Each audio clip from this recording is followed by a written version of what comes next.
এখানে উস্কানি অবশ্যই আছে এবং এখানে পুলিশ যেমন জলকামান নিক্ষেপ করেছে, আমাদের এখান থেকে অজানায় কোনো ব্যক্তি দুই একজন সেখানে গিয়ে ব্যারিকেডে হাত দিয়েছে। তো এটিকে আমার মনে হয় যে এখানে কোনো একটা ষড়যন্ত্র থাকতে পারে।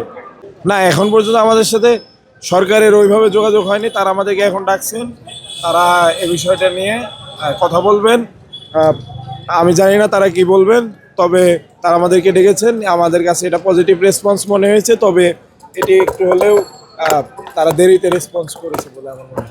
পুরো ব্যাপারটা আমার কাছে মনে এবং তবে পুলিশের পক্ষ থেকে জলকামান নিক্ষেপ করা একেবারেই উচিত হয়নি।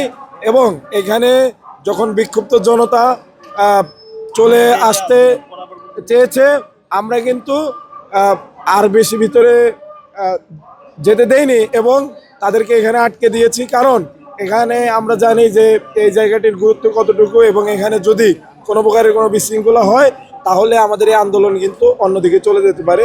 তো সেই জায়গায় কিন্তু সুশৃঙ্খল বিডিআর পরিবার এবং বিডিআর সদস্যরা তারা কিন্তু এখানে সুশৃঙ্খলভাবে অবস্থান নিয়েছেন এবং আমি মনে করি যে আমাদের যে ন্যায্য দাবি, এই দাবির সাথে স্বরাষ্ট্র উপদেষ্টা এবং রাষ্ট্রের ঊর্ধ্বতন যারা আছে তারা আমাদের সাথে অবশ্যই একমত প্রকাশ করবেন এবং তাদের জন্য কিছু একটা পজিটিভ বার্তা আসবে।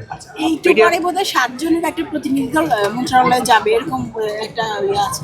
হ্যাঁ, তো সেখানে হচ্ছে তাদের যে দাবি সেটা তারা পেশ করবে এরকম। হ্যাঁ, সেটা সম্পর্কে কিছু বলছেন? দেখুন, আমাদের দাবি দেওয়া আমরা কালকে প্রকাশ করেছি শহীদ মিনারের প্রাঙ্গণে এবং সেই দাবি দেওয়াতে যারা হত্যাকারী দোষী তাদের যেমন শাস্তির দাবি আছে, তেমনি যারা নিরপরাধ এখনো জেলের ভিতর বন্দী আছে তাদেরকে মুক্তির কথা আছে। একই সাথে যারা অন্যায়ভাবে চাকুরি হারিয়ে তারা অপমানের সাথে জীবনযাপন করছে এবং রাষ্ট্রের বিভিন্ন সুযোগ সুবিধা থেকে বঞ্চিত হচ্ছে তাদের জন্য দাবি আছে।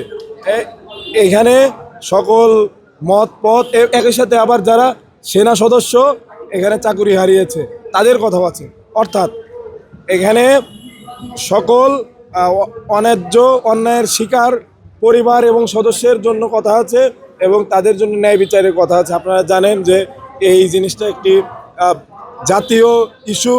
তো সেই জাতীয় ইস্যুতে আমরা সরকারের তরফ থেকে ওইভাবে কোনো বার্তা পাইনি, কোনো স্টেটমেন্ট পাইনি, যেটি আসলে আমাদের মনে ক্ষোভ এবং সন্দেহের সৃষ্টি করেছে। এখন যে প্রতিনিধি দল যাবেন তারপরও কি ওনারা এখানেই থাকবেন? তারা এখানে অবস্থান করবেন মানে যতক্ষণ পর্যন্ত কোনো আশ্বাস না আসে। হ্যাঁ।